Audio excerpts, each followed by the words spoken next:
Welcome di YouTube channel Inspire Community Center. Kami sangat senang saudara terhubung bersama kami saat ini. Saudara juga dapat menginformasikan channel ini kepada keluarga, sahabat, dan kerabat yang lain ya. Inspire Community Center atau yang disebut dengan ICC merupakan gereja yang terletak di Faith Hotel Ciamplas, Bandung. Setiap minggunya, ICC menyelenggarakan 3 kali ibadah. Ibadah pertama jam 8, ibadah kedua jam 10, dan ibadah ketiga jam 12 siang. Setiap minggunya, ibadah akan disertai dengan ibadah anak-anak atau yang disebut dengan iKids dan ibadah youth. Jadi, tunggu apa lagi? Yuk beribadah bersama kami. Saudara, untuk bertumbuh di dalam iman, kita membutuhkan orang lain. ICC memiliki komunitas kecil yang dinamakan iClick. Di dalam iClick, kita bisa bersekutu bersama saudara seiman, saling membangun dan saling menguatkan. iClick terbagi dalam beberapa kategori, yaitu single, couple or marriage, youth, dan juga college. Anda bisa mendaftarkan diri dan memilih sesuai dengan lokasi dan waktu yang sesuai dengan Anda. Daftarnya di link berikut ya. Everyday with Jesus. Saudara bisa mendapatkan renungan setiap hari yang akan dikirimkan ke WhatsApp saudara. Hubungi hotline gereja ICC di 081 220 222 111. Weekly Bible Study. Yuk belajar Alkitab lebih dalam bersama gembala kami, Pastor Chandra Sunjaya. Setiap hari Rabu pukul 6:25 pagi di Instagram @ChandraInspire. Devotion. Sharing firman Tuhan secara singkat, tayang setiap hari Selasa dan Jumat melalui Instagram @ICC Bandung dan YouTube channel Inspire Community Center. Tertinggal atau ingin mendengarkan ulang khotbah mingguan? Tenang, kini saudara bisa memperoleh kumpulan khotbah ICC Bandung dengan cara scan barcode ini dan pilih sesuai dengan kebutuhan saudara. Sebagai pengikut Kristus, kita patut meneladani apa yang dilakukan Yesus. Baptis telah dilakukan sebagai tanda percaya kita kepada Tuhan. Anda dapat mendaftarkan diri untuk mengikuti baptis Islam di nomor 081 220 222 111. Anda dapat memberikan persembahan melalui e-banking, M-Banking, atau transfer ke nomor rekening berikut ini. Selamat menikmati firman Tuhan yang akan kita terima. Jangan lupa untuk catat, bagikan, dan lakukan setiap firman yang akan kita dengar hari ini. God is all the time. God is always good. Well, saya berharap sudah dalam keadaan yang baik setelah refresh holiday. Ya. Dan kita bersyukur untuk setiap wajah-wajah baru, setiap jiwa-jiwa baru yang Tuhan datangkan di gereja ICC. Kalau saudara belum tertanam di gereja manapun, saudara welcome. Ya, saudara bisa tertanam dalam gereja ini, bertumbuh. Kalau kita punya satu visi yang besar yang Tuhan berikan, yaitu menjadi murid Kristus yang berhasil dan berdampak. Dan saya bersuka cita kalau di antara kita mau menjadi murid Tuhan Yesus. Yes? Nah, saudara, kita akan lanjutkan kembali. Ini lewat pergumulan, tapi saya rasa ini waktunya untuk menyampaikan tentang hal-hal yang penting yang menjadi basic, dasar daripada kekristenan. Ya, dasar daripada apa artinya keselamatan, kenapa kita ikut Tuhan, dan lain sebagainya. Karena memang minggu-minggu terakhir, 3 minggu terakhir ini, gonjang-ganjing tentang pengajaran-pengajaran di TikTok, di Instagram, lain sebagainya, banyak menggoncangkan iman orang Kristen sekalipun ya. Ya. Jadi banyak pertanyaan gitu kan, oh tentang keselamatan itu apa, apakah kita bisa selamatkan oleh ini dan lain sebagainya. Maka itu saya dapat impresi bahwa dalam hati saya untuk bisa melanjutkan kembali seri yang kita bangun beberapa bulan lalu ya. Bulan lalu begitu ya, perang sudah selesai. Dan kalau saudara ada miss salah satu khotbahnya, ini masih tersedia di YouTube-nya. Perang sudah selesai bagian 1 dan kedua. Dan ini adalah yang ketiga. So, are you ready?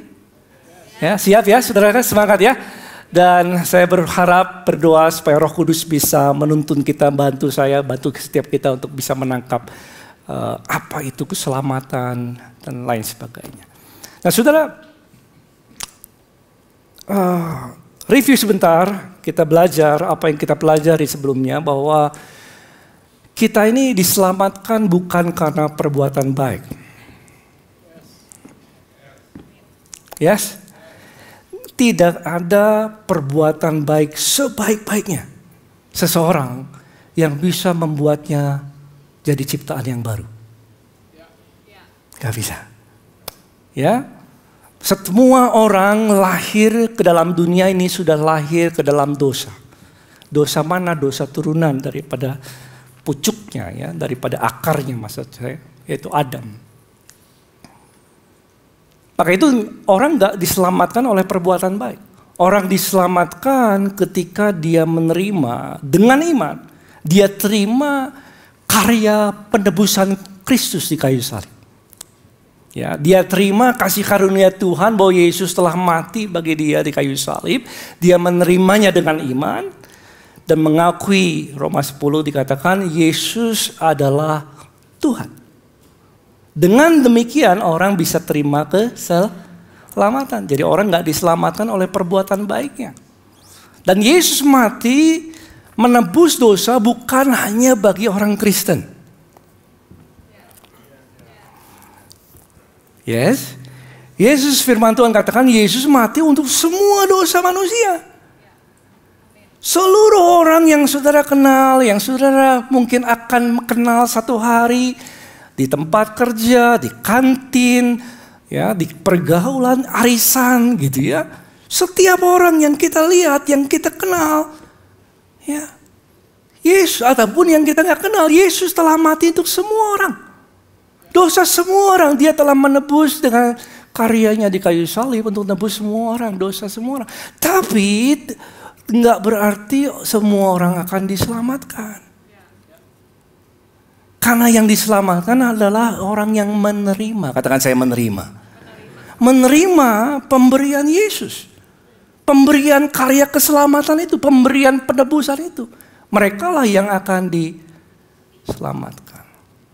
Ini review ya. Dan Yesus mati untuk menebus dosa apa? Yesus mati untuk menebus seluruh dosa.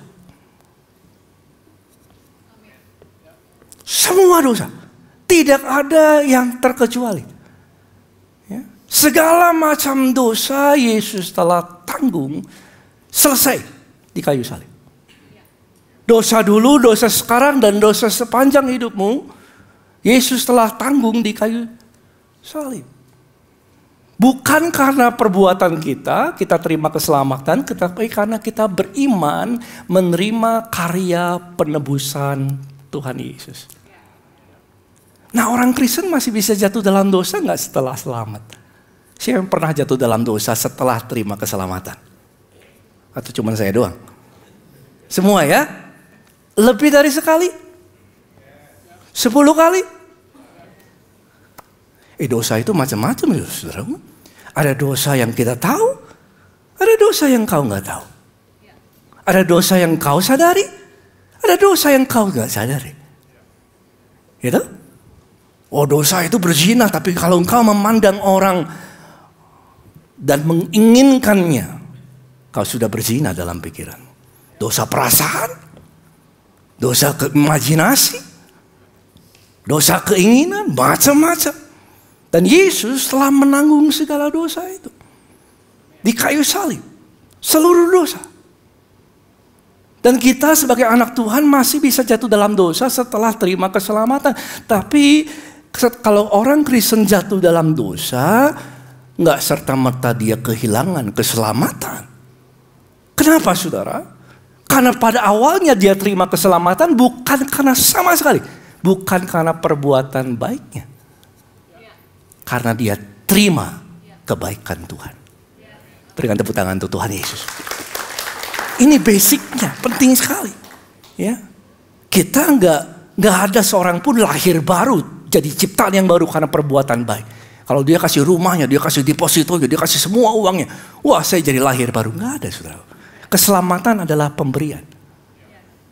Dan kita diselamatkan oleh iman menerima karya penebusan. Lalu bagaimana dong pastor? Apakah orang Kristen enak banget dong ya? Oh, happy dong ya? bisa jatuh dalam dosa dan nggak kehilangan keselamatan dan udah gitu terus saja jatuh dalam dosa, hidup aja dalam dosa. Nah saudara, saya mau sampaikan, apakah yang Tuhan mau setelah kita terima keselamatan? Dan apakah ada jalan orang Kristen bisa kehilangan keselamatan? Dan itu yang kita mau bahas. So are you ready? Semangat ya? Yang semangat katakan amin. Tepuk pundak sebelahnya, semangat. Haleluya. Ya, semoga ini bisa membantu kita jadi terang benderang. Amin. Ya, dan saudara bisa uji apa yang saya sampaikan karena saya menyampaikan semuanya apa yang firman Tuhan katakan. Nah, saudara, Yesus katakan begini. Yesus datang untuk menyelamatkan kita dari dosa. Bukan supaya kita hidup di dalam dosa, tetapi supaya kita tidak hidup di dalam dosa. Ya. Firman Tuhan dengan jelas mengatakan demikian. Jadi saya akan menuntun kita semua tuntunan Roh Kudus dari satu ayat ke ayat yang lain. Ya, is that okay? Sabar ya, kata sebelahnya sabar ya. Banyak ayat, nah masalah ya, tapi kita supaya ada dasarnya. Kalau enggak dari pendapat doang kan repot ya saudaraku. Nah firman Tuhan katakan begini. Roma 6 ayat ke-18. Kamu telah dimerdekakan dari mana? Dosa. Buat apa? Dan menjadi hamba kebenaran. Ini adalah tujuan dari kekristenan. Tujuan kekristenan adalah bukan hanya kita terima keselamatan, dimerdekakan dari dosa, tetapi apa?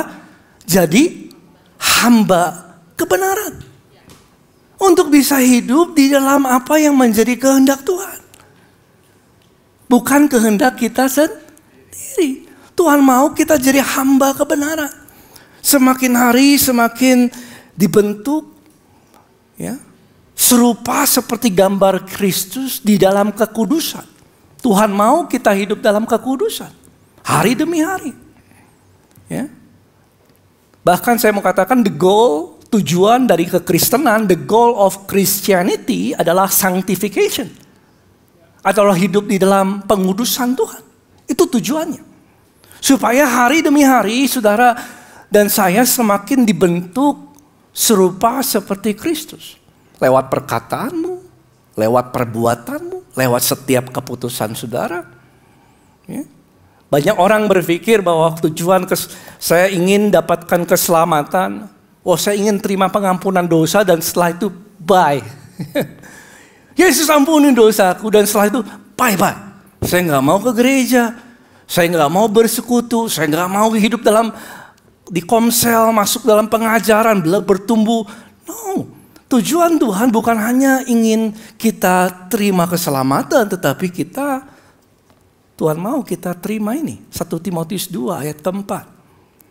Yang menghendaki supaya sebagian orang, salah ya apa? Semua orang termasuk siapa? Saya dan saudara. Semua orang. Dan memperoleh pengetahuan akan kebenaran. Jadi tujuan Tuhan adalah supaya kita diselamatkan, betul. Tapi selanjutnya adalah bertumbuhlah dalam pengetahuan akan kebenaran. Bertumbuhlah pengenalanmu akan firman Tuhan. Kita perlu terlibat di dalam gereja, tertanam dalam gereja lokal. Ya, gereja adalah rumah apa sih? Rumah Tuhan, yaitu rumah pemuridan. Kita bertumbuh dalam menjadi murid Tuhan Yesus. Dididik di dalam komsel-komsel, dalam pengajaran-pengajaran, dalam seminar-seminar yang ada. Sehingga kita bertumbuh menjadi murid Tuhan Yesus. Karena Matius 28 katakan Tuhan Yesus datang ya, untuk supaya kita juga bukan hanya diselamatkan, tetapi untuk bisa menjadi murid Kristus. Siapa yang ingin jadi murid Tuhan Yesus? Jadi muridnya. Murid adalah seorang yang bertumbuh dalam pengajaran. Ya, bertumbuh dalam pengajaran. Bukan hanya tahu, tapi dia menghidupi. Dan hari demi hari, semakin karya Roh Kudus dalam hidupnya semakin membentuk dia menjadi serupa dengan gambaran anaknya, yaitu Tuhan Yesus. Buat apa? Supaya saudara dan saya dapat dipakai Tuhan menjadi saksinya. Amin. Kita bisa dipakai Tuhan jadi saksi Tuhan Yesus. Lewat perkataan kita, lewat perbuatan kita. Sehingga setiap orang yang melihat dan berinteraksi dengan saudara di tempat kerjamu, dimanapun saudara Tuhan tempatkan, mereka bisa melihat dan menyaksikan Yesus lewat hidupmu. Itu tujuannya. Jadi Tuhan mau kita bukan hanya selamat, tetapi bertumbuhlah menjadi murid Tuhan Yesus. Yes. Tepuk pundak sebelahnya lagi. Bro. Atau sis. Ayo tepuk pundak sebelahnya, jangan lihat saya saudara. Bro atau sis. Ya, jadi murid Yesus ya. Haleluya. Itu yang Tuhan mau. Itu tujuannya. Yang bersyukur katakan amin. Nah, tapi ironisnya saudara nggak kayak gini ya. Ironisnya sayangnya nggak semua setelah terima Yesus ingin hidup menjadi hamba kebenaran. Nggak semua. Ya, nggak semua ingin hidup dalam kebenaran. Nggak semua kalau jatuh dalam dosa ingin bertobat. Nggak semua. Makanya saya mau sampaikan, kalau di luar sana, di sini katakan sebenarnya di sini nggak ada. Ya, di luar sana saudaraku, ada orang Kristen ya, hidup dalam dosa dan dalam dosa yang sama, bahkan dosa yang lain juga, berulang kali, terus-terusan, tanpa punya niat sedikit pun untuk bertobat. Dan saya mau katakan sama orang-orang yang seperti itu, kalau ada orang yang disebut orang Kristen, tapi sama sekali nggak, kalau jatuh dalam dosa, nggak mau ada dorongan untuk bertobat. Saya mau katakan, kau harus cek dirimu. Apakah Roh Kudus tinggal di dalam kau? Kenapa? Kalau orang percaya, Roh Kudus akan tinggal di dalam hidupnya. Dan Roh Kudus, by the way, Roh Kudus itu disebut Roh kebenaran. Dan Roh kebenaran punya tugas adalah memimpin orang masuk ke dalam seluruh kebenaran. Dalam Yohanes 6 dikatakan demikian. Apabila ia datang, Roh kebenaran, apa? Ia akan memimpin kita. Kemana? Ke dalam seluruh kebenaran. Makanya orang percaya sungguh-sungguh yang sudah lahir baru, sudah diselamatkan, kalau dia jatuh dalam dosa, otomatis akan ada dorongan untuk dia bertobat. Kenapa? Roh Kudus yang akan memimpin dia ke dalam seluruh kebenaran. Makanya kalau nggak ada sama sekali desire atau dorongan untuk bertobat, kita harus cek diri kita. Are you really safe? Karena nggak semua orang yang dalam gereja sudah diselamatkan, sudah. Tanda Roh Kudus tinggal dalam kehidupan seseorang adalah dia punya kerinduan untuk bertobat. Karena Roh kebenaran tinggal di dalam dia. Amin. Ya. Dan kita harus cek diri dia, benar nggak dia udah terima keselamatan. Sungguh-sungguh. Dan hidup dalam dosa memang nggak bisa sejalan dengan hidup dalam kebenaran. Ya. Tuhan mau kita menjadi hamba kebenaran, dan hidup dalam dosa itu nggak bisa sejalan, nggak pernah sejalan dengan hidup dalam kebenaran. Terang firman Tuhan katakan nggak bisa bersatu dengan apa? Gelap. Apa persamaannya antara kedurhakaan dengan kebenaran? Nggak bisa berjalan bersama, saudaraku. Ya. Dan setiap kali orang Kristen jatuh dalam dosa, firman Tuhan katakan dia mendukakan Roh Kudus yang tinggal di dalam dia. Roh Kudus yang mau bekerja untuk menuntun dia kepada apa? Seluruh kebenaran. Berduka ketika kita jatuh di dalam dosa. Dan saya mau katakan satu hal yang penting. Ini satu kata yang cukup heboh hari-hari ini. Ya, viral di luar sana, saudara. So, are you ready? Kalau orang Kristen hidup dalam dosa, Kalau engkau sungguh-sungguh percaya dan hidup dalam dosa. Dengar baik. Dosa itu progresif.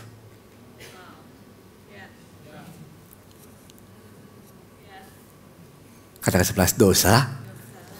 Mas, kata tebus sebelahnya. Mas, dosa itu progresif. Apa itu? Artinya saudara, dosa itu dia menarik. Setelah itu dia mengikat. Setelah itu dia mengembang. Dan setelah itu dia membinasakan. Itu dosa. Yakobus 1 ayat 14 sampai 15 saudara bisa baca. Dosa itu menarik dulu. Setelah orang ikut masuk, dia ngikat. Dan setelah ngikat, dia mengembang. Satu batang jadi satu pak.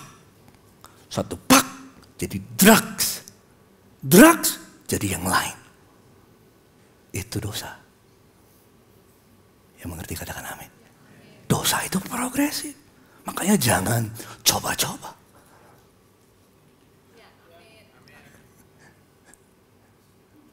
Kita buka Mazmur 1 ayat 1. Lihat ini, dosa itu progresif. Banyak ayatnya saudaraku. Ya, berbahagialah orang yang tidak berjalan menurut nasihat orang fasik. Pertama, dosa itu adalah orang yang ngikutin nasihat orang fasik yang nggak kenal Tuhan. Pertama itu dari ngikutin nasihat orang yang tidak benar.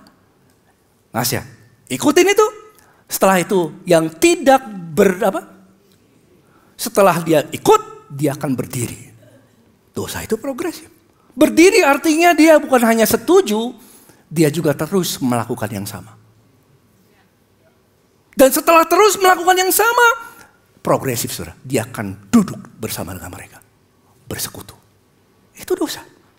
Dosa itu akan menarik, ngikat terus ngembang. Dan akhirnya, misalnya bicara tentang perselingkuhan. Perselingkuhan utamanya dulu awalnya menarik. Menarik, hal kecil dulu. Ngobrol-ngobrol, setelah itu mungkin pulang makan bareng. Ya, WA bareng. Dan setelah itu pertemuan. Dan setelah pertemuan makin mengikat. Ya, saling tukar kado. Ya, dan mengembang. Dan setelah ngobrol-ngobrol, pegangan tangan dan lain sebagainya. Jadi mengembang yang lain. Begitu saudaraku. Jangan coba-coba dengan dosa. Dosa itu punya sifat. Sifatnya adalah menarik, ngikat, ngembang, dan membinasakan. Biasanya aminnya kurang memang. Hati-hati dengan dosa. Kata sebelah hati-hati dengan dosa. Hati-hati saudaraku. Hati-hati. Ya. Jangan tinggal di dalamnya. Itu akan mengikat. Dan akhirnya dosa itu progresif membawa orang ke dalam kehidupan yang binasa. Dan waktu siapa yang percaya kalau kita jatuh dalam dosa, Bapa itu sayang sama kita tetap. Berikan tepuk tangan dong untuk Tuhan Yesus. Dia sayang sama kita. Ya, sayangnya diungkapkan dalam bentuk apa? Kalau kita jatuh dalam dosa, dalam bentuk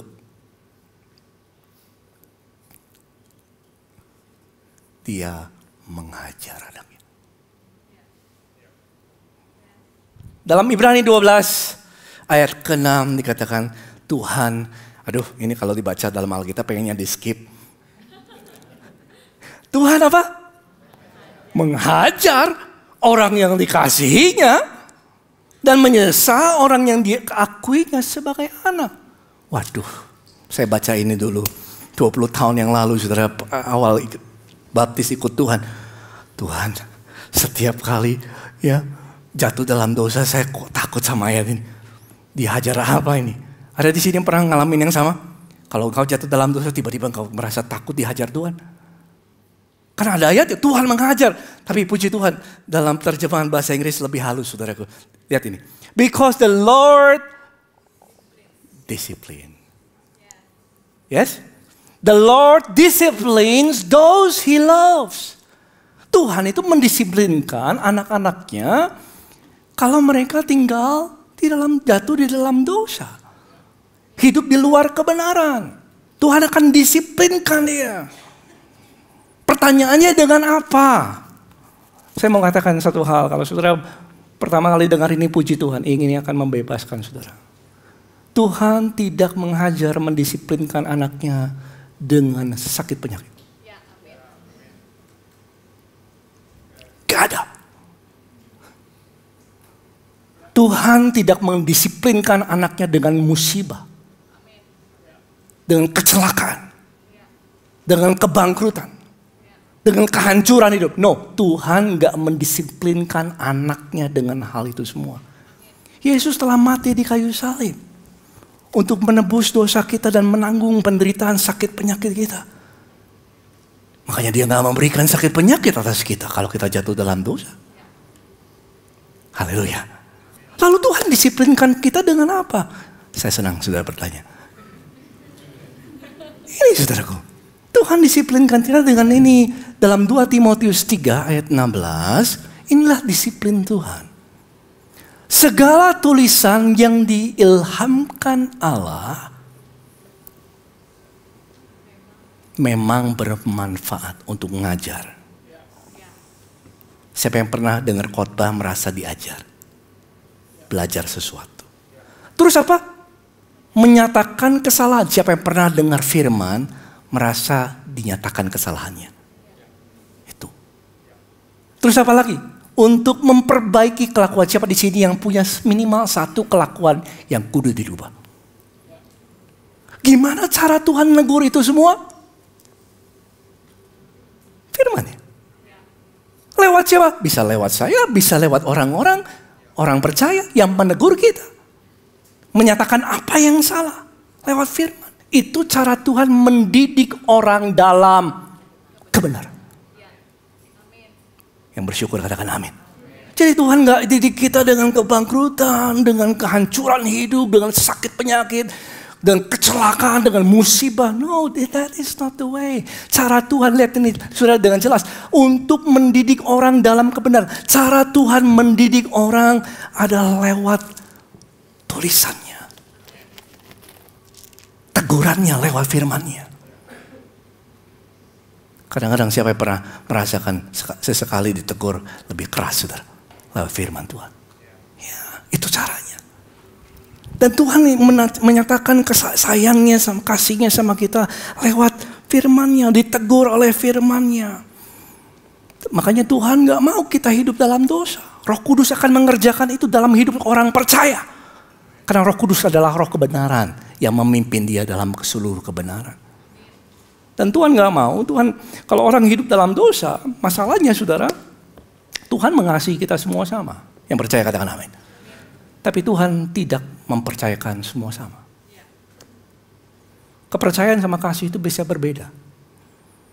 Tuhan mengasihi semua sama. Tapi mempercayakan berbeda. Ada yang dapat 1, ada yang dapat 2, ada yang dapat 5. Ya. Orang-orang yang dipercayakan Tuhan adalah orang-orang yang dipakai Tuhan. Siapa yang dipakai Tuhan? Adalah orang-orang ini. 2 Timotius 2 ayat 21. Orang yang menyucikan dirinya dari hal-hal yang jahat, dia akan jadi perabot rumah. Untuk maksud yang apa? Mulia. Dikuduskan. Dipandang layak untuk dipakai Tuhan. Disediakan untuk setiap pekerjaan yang apa? Mulia. Siapa yang ingin dipakai Tuhan? Hidup dalam kekudusan.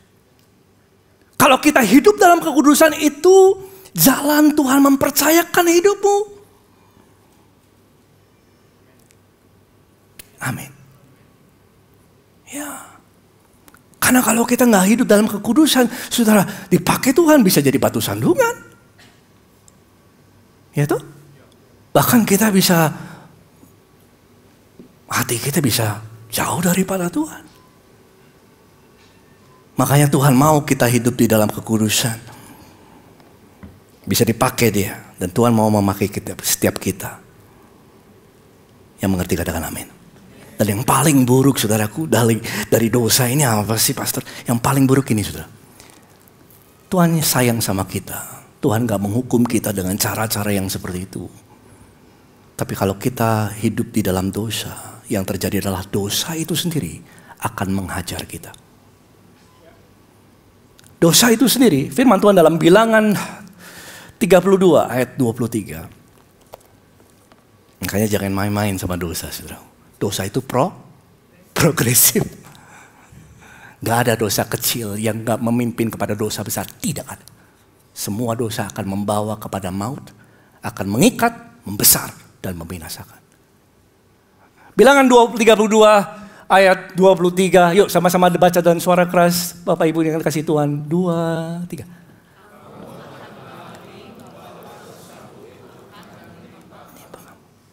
Dosa akan menimpa orang itu.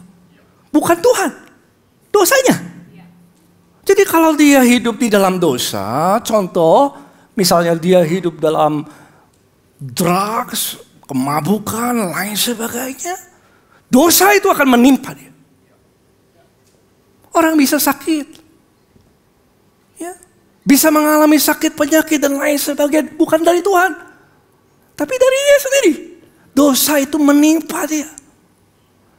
Ketika orang hidup dalam dosa, dosa itu akan menghajar dia, dosa itu akan merusak hidupnya. Orang yang hidup dalam pornografi, seks bebas, gonta-ganti pasangan sebelum menikah dan lain sebagainya, setelah menikah juga.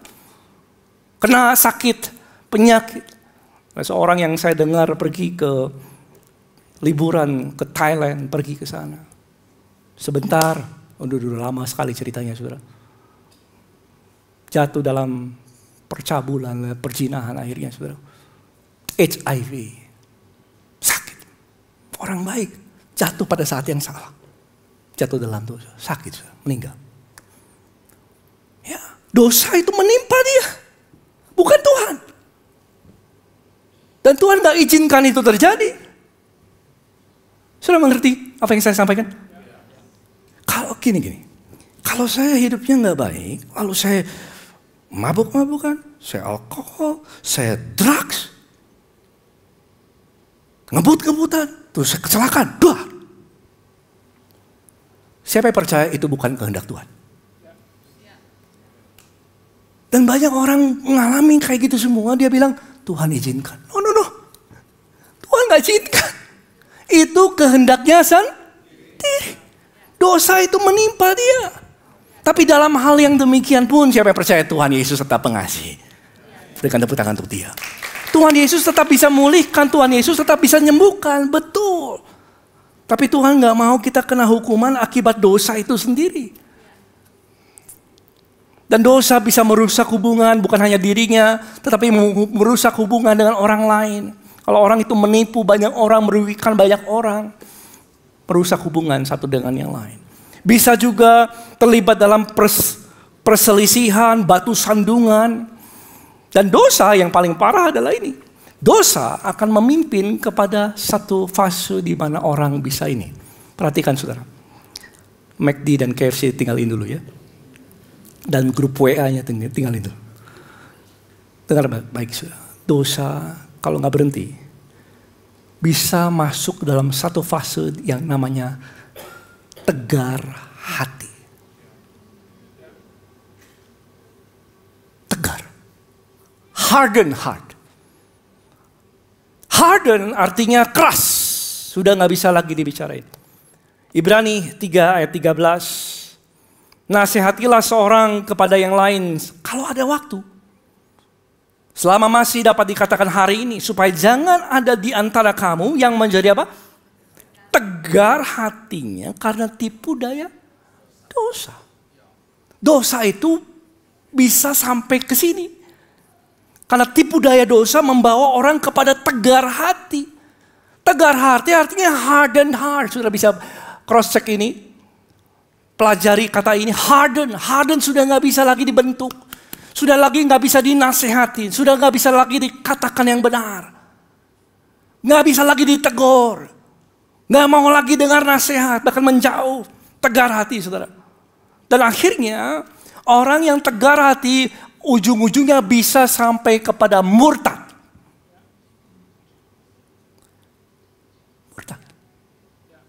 Murtad itu adalah apa?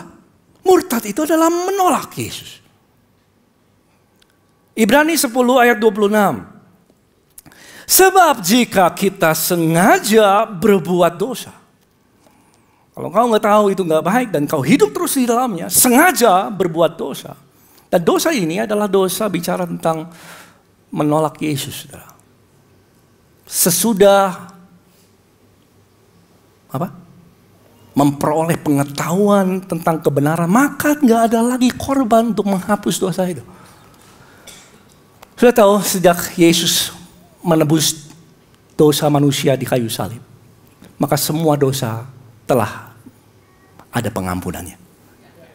Semua dosa, tidak terkecuali. Yang percaya katakan amin. Cuma ada satu dosa yang gak ada ampun. Cuma satu ya. Kasih sayang cuma satu. Dosa perzinahan, dosa percabulan, dosa penipuan, dosa semuanya sudah ada pengampunan. Cuma satu dosa. Setelah Yesus menebus dosa manusia, cuma satu dosa yang tidak ada pengampunan, yaitu dosa menolak Yesus. Cuma itu doang.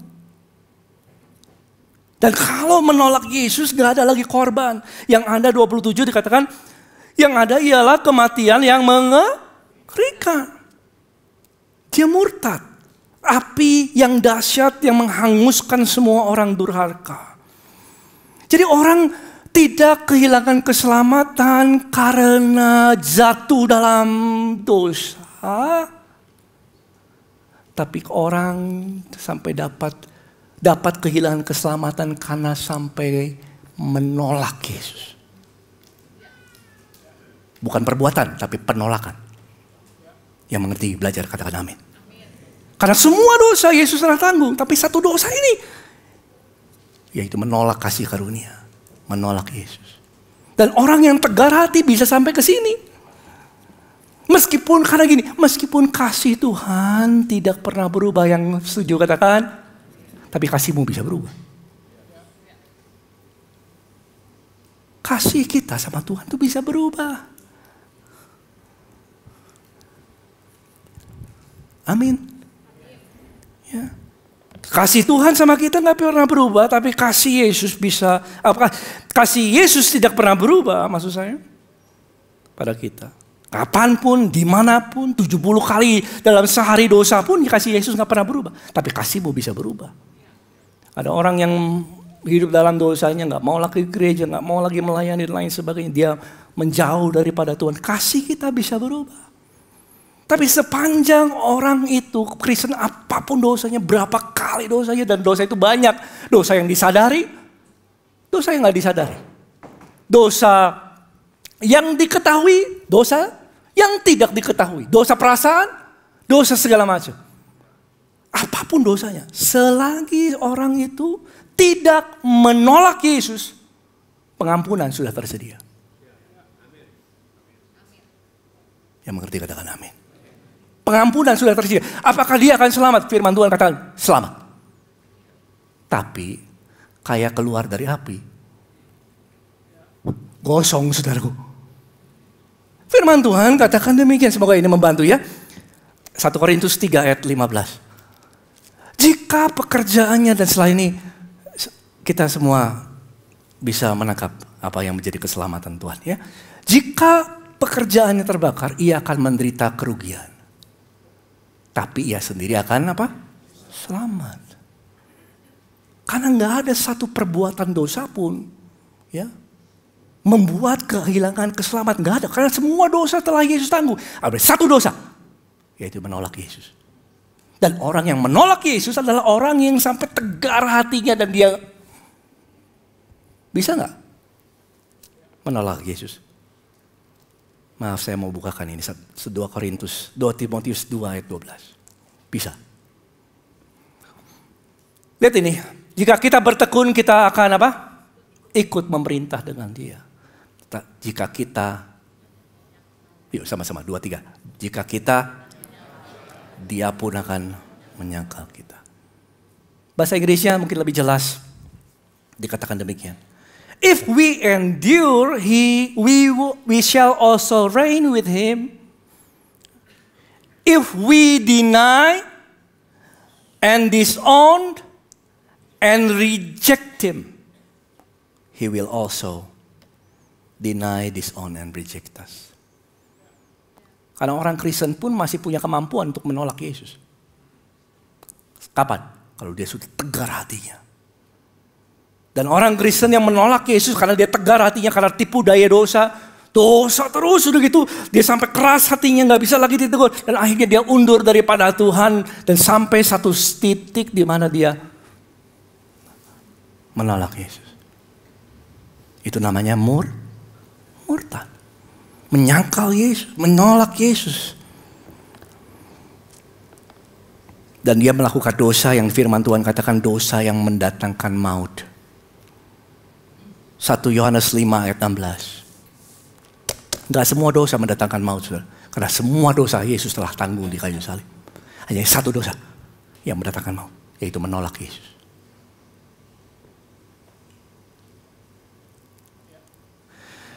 Bila ada seorang dia melihat saudaranya berbuat dosa. Ini siapa? Saudaranya. Berarti orang Kristen. Kalau orang Kristen berbuat dosa, yaitu dosa yang tidak mendatangkan maut. Tahukah saudara ada dosa yang tidak mendatangkan maut? Kenapa nggak mendatangkan maut? Kenapa? Semua dosa Yesus telah tanggung di kayu salib. Tapi ada dosa yang mendatangkan maut. Apa itu? Hendaklah dia berdoa, tetap pada Allah. Ia memberikan hidup kepadanya. Yaitu mereka yang berbuat dosa yang tidak mendatangkan maut. Ada dosa yang tidak mendatangkan maut. Yaitu dosa yang telah menerima penebusan Yesus. Semua dosa. Tapi ada satu dosa yang mendatangkan maut. Dan hal itu tidak kukatakan ia harus berdoa. Apa dosa yang mendatangkan maut?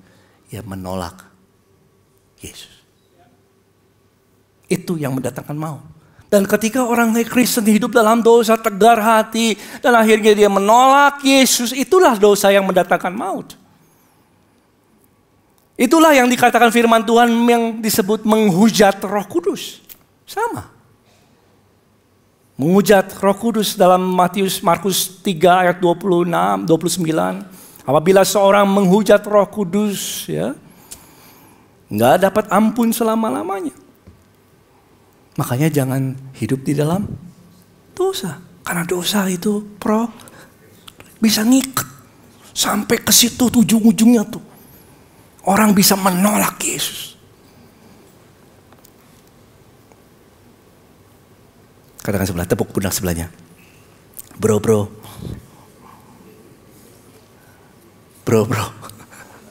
Jangan hidup dalam dosa. Amin.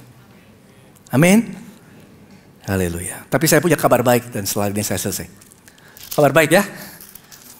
Yang kayak gini, kehilangan keselamatan bukan untuk mayoritas orang Kristen. Berikan tepuk tangan dulu dong untuk Tuhan. Puji Tuhan ya. Jadi orang yang kayak gini nih yang kehilangan keselamatan bukan untuk orang-orang yang belum dewasa.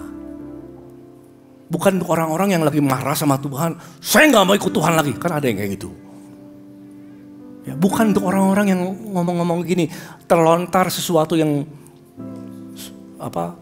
gak sengaja dilontarkan lagi marah gitu ya. Ya. Dan tidak untuk orang-orang yang setelah berdosa masih tetap mau untuk ikut Tuhan. Mau untuk berdoa. Mau untuk bertobat. Enggak. Mereka tidak akan kehilangan keselamatan. Yang kehilangan keselamatan yang kayak gimana? Yang disebut Alkitab murtad. Ada listnya loh saudaraku. Ini untuk para pendekar. Pendekar sopo. Ini Ibrani 6. Ibrani 6 jelas katakan ini. Kategorinya. Jadi puji Tuhan. Kalau saudara belum dewasa. Ya. Gini, ini listnya saudara. Mereka yang pernah diterangi hatinya. Nomor 1. Kedua. Mengecap karunia sorgawi. Jadi sudah diselamatkan. Sudah hidup dalam karunia Tuhan. Pernah mendapat bagian dalam Roh Kudus. Sudah dibaptis Roh Kudus. Wah ini tingkatnya udah tinggi. Setelah itu apa? Mengecap firman yang baik dari Allah. Berarti dia sudah dewasa dalam firman Tuhan. Sudah ngerti firman Tuhan. Sudah baptis Roh Kudus. Bergerak dalam karunia-karunia. Dikatakan apa? Dunia yang akan datang. Dia bergerak dalam karunia Roh Kudus. Orang Kristen yang dewasa ini. Namun orang ini apa? Murtad. Artinya dia nolak Yesus. Nah yang kayak gini nih, gak bisa diperbarui. Kalau di sepanjang hidupnya dia ada bertobat, puji Tuhan. Salah. Tapi kalau dia gak bertobat, dia menolak Yesus sampai akhir hidupnya, tidak ada pengampunan. Makanya bukan untuk mayoritas orang Kristen ya. Jadi kalau ada orang yang pernah menolak Yesus dalam hatinya, marah-marah gitu ya, wah kehilangan keselamatan. No. Ini hanya untuk orang-orang yang kayak gini nih, yang sudah dewasa di dalam Tuhan, sudah pakai melayani Tuhan, udah ngerti firman Tuhan, sudah dewasa. Ada nggak kayak gini? Ada sudah, tapi jarang ya. Seorang pendeta di luar negeri yang tulis buku-buku yang dipakai banyak gereja-gereja, dia bilang saya menolak Yesus, saya nggak mau ikut Yesus. Nah kayak gini nih tipenya, pakai luar biasa, ngerti firman Tuhan, menolak Yesus. Sayang sih. Makanya jangan hidup dalam dosa. Yang belajar sesuatu katakan amin. Ya, kita bersyukur untuk Tuhan yang baik. Mari kita bangkit berdiri saudara.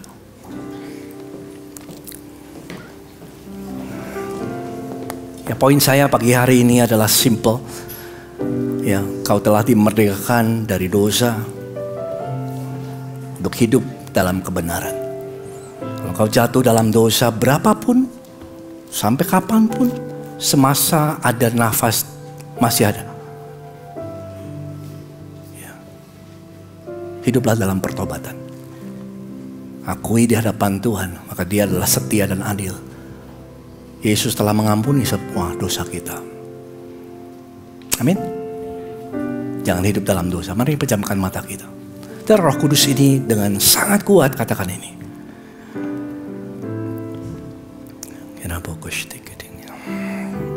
Bahwa Dia mengasihi setiap kita. Di antara saudara yang hadir, ada yang mungkin telah jatuh dalam dosa, bahkan yang sama berulang kali. Berulang kali. Apakah itu dosa pikiran, apakah dosa perbuatan? Kau tahu itu salah dan kau terus hidup itu. Apakah itu mungkin pornografi? Yang mungkin orang terdekat saudara gak tahu, keluargamu gak tahu. Dengar baik, dosa itu bisa membuat tegar hati. Jangan jatuh dalam tipu daya dosa. Ini kesempatan saudara untuk bertobat. Tidak ada dosa yang tidak membinasakan saudara. Dosa mendatangkan maut, dan maut adalah pemisahan. Karena dosa itu akan, gak apa-apa pastor, hanya sedikit, kayak gini doang. Gak ada yang sedikit. Dosa itu akan mengembang, akan mengikat orang itu dan menegarkan hatinya. Kalau engkau gak bertobat, maka itu saudara di hadapan Tuhan, sungguh-sungguh jangan ada yang lihat kiri kanannya. Kalau engkau itu, Tuhan hari ini, ibadah ini Tuhan, aku tahu bahwa engkau telah mengampuni seluruh dosaku. Aku bersyukur ya Tuhan. Dan engkau mau aku hidup dalam kebenaran, dalam pertobatan. Kalau engkau mau bertobat siang hari ini, as simple as that saudara. Kalau saudara itu, angkat tanganmu tinggi-tinggi dalam hitungan ketiga, 1, 2, dan 3. Saudara mau bertobat di hadapan Tuhan, sungguh-sungguh saudara, mau tinggalkan hidup yang lama, yang gak mau lagi tinggal di dalam dosa. Kalau engkau itu tinggi-tinggi, jangan malu saudara di hadapan Tuhan. Dan pagi tadi pada waktu kemari, jalan dalam perjalanan, Roh Kudus ingatkan satu lagu. Dan saya percaya Roh Kudus pakai lagu ini lewat setiap lirik yang ada daripada firman Tuhan akan membantu saudara datang kepada Tuhan, mendekat kepadanya. Perbaharui komitmenmu hidup dalam kekudusan. Bapa, ku persembahkan tubuhku sebagai persembahan yang hidup, kudus, dan yang berkenan padamu, sebagai ibadah yang sejati. Sekali lagi Bapa, Bapa, ku persembahkan tubuhku sebagai persembahan yang hidup, kudus, dan yang berkenan padamu. Sebagai ibadah yang sejati, itu ibadahmu yang sejati. Ibadah yang sejati. Mari katakan sama Tuhan. Ku sembahkan Tuhan, ku sembahkan Tuhan, ku serahkan hidupku kepadamu untuk kemuliaan namamu. Ku sembahkan Holy Spirit, Tuhan, Roh Kudus mengalir. ku sembahkan Tuhan, Serahkan hidup. serahkan hidupku kepadamu untuk kemuliaan namamu.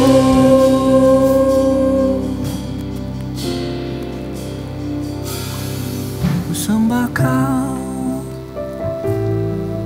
Tuhan,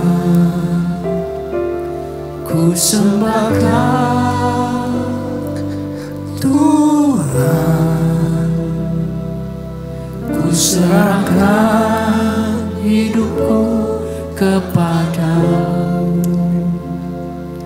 untuk kemuliaan namamu. ku sembahkan Ku sembahkan Tuhan, ku serahkan Tuhan, ku serahkan hidupku kepadamu untuk kemuliaan namamu.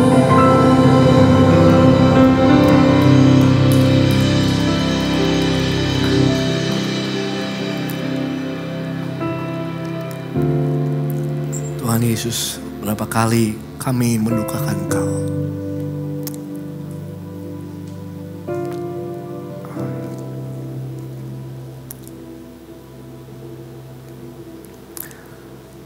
Ampuni kami Bapa.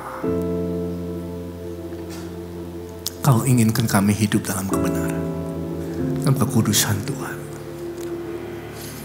Ampuni kami Bapakku. Kasih Tuhan.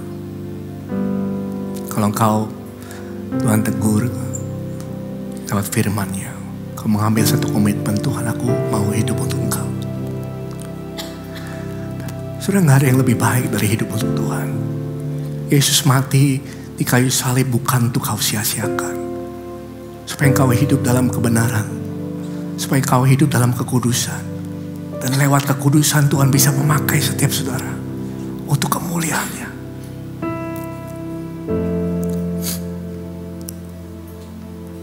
Kasih Tuhan. Aku mau bertobat ya Tuhan. Kami mau bertobat ya Bapa. Ampuni kami, Roh Kudus. Kasih Tuhan. Yang mau sungguh-sungguh hidup baru, angkat tangan saudara. Bapa, hamba-Mu berdoa untuk siap tangan-tangan yang terangkat. Roh Kudus, Kau bantu mulai hari ini menolong setiap hamba-hamba-Mu, jemaat yang Kau kasihi untuk hidup dalam kebenaran. Roh Kudus pimpin kami supaya lewat perkataan dan perbuatan dan keputusan kehidupan kami sungguh-sungguh semuanya menyenangkan-Mu. Bentuk kami jadi serupa dengan gambaran Yesus. Dan Kau pakai kami menjadi perabot yang mulia. Perabot yang Kau pakai layak untuk menjadi terang bagi bangsa-bangsa. Bapa, makasih Roh Kudus. Makasih Tuhan Yesus. Dalam namamu, dalam nama Yesus. Yang mau hidup dalam kebenaran sama-sama katakan amin. Haleluya. Praise the Lord. Silakan duduk saudara. Kasih Tuhan. Baik, terima kasih Pastor Chandra yang sudah menyampaikan firman Tuhan pada hari ini. Kami sangat diberkati dan semoga benih firman yang telah disampaikan boleh bertumbuh di dalam kehidupan kita sehari-hari. Kita boleh semakin mengenal Tuhan dan mengutamakan Tuhan di dalam kehidupan kita. Haleluya. Saya Saras Putri Utami mengucapkan selamat datang bagi jemaat yang baru pertama kali hadir di gereja ICC. Seusai ibadah nanti, saudara bisa mengambil welcome gift yang sudah kami sediakan di meja informasi di lobi lantai 6. Ya, saudara, di sini Anda tidak sendiri ya, karena ICC ada komunitas-komunitas yang dibentuk berdasarkan umur, kemudian berdasarkan status, tempat tinggal, dan lain sebagainya yang diberi nama iClick. Bagi saudara yang belum tergabung di dalam iClick, silahkan untuk mendaftarkan diri, karena di dalam iClick nanti saudara boleh saling mengenal, saling membangun, dan tentunya kehidupan kita akan semakin berdampak yang positif untuk lingkungan sekitar kita. Jadi tunggu apa lagi? Mari daftarkan diri saudara menjadi anggota iClick.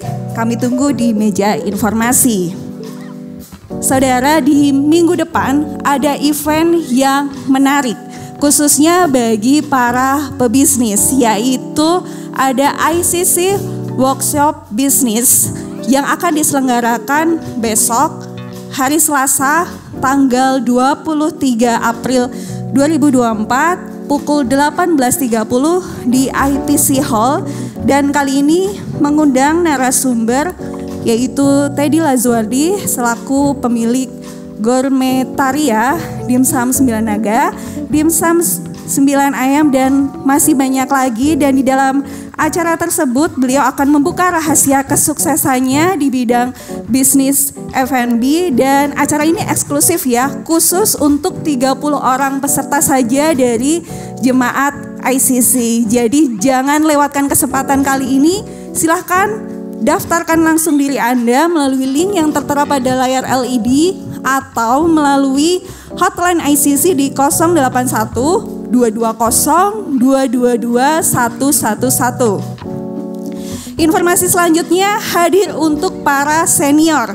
Ya, bagi saudara, Bapak Ibu yang saat ini telah berusia 60 tahun ke atas. Halo Opa Oma, Om Tante, jangan lewatkan ibadah senior yang akan diselenggarakan besok Sabtu tanggal 27 April. Dan kegiatan ini akan dilangsungkan pada pukul 10 dan akan dilayani langsung oleh Pastor Alfi Raja Guguk dari GPCC dengan tema Pujian Sejati. Di dalam ibadah tersebut beliau akan sharing tentang perjalanan kehidupan almarhumah ibunda tercinta, yaitu Ibu Yanti, yang tentunya akan sangat memberkati kita semua. Dan informasi terakhir kami sampaikan bahwa di minggu depan tanggal 28 April kita ibadahnya akan dilayani langsung oleh Pastor Alfi Raja Guguk dari GPCC. Jadi jangan lewatkan, ajak keluarga, kerabat, teman tercinta, tersayang hadir bersama-sama dalam ibadah besok minggu depan. Baik, sekian informasi hari ini. Mari jemaat bangkit berdiri, kita akan sama-sama menerima berkat Tuhan.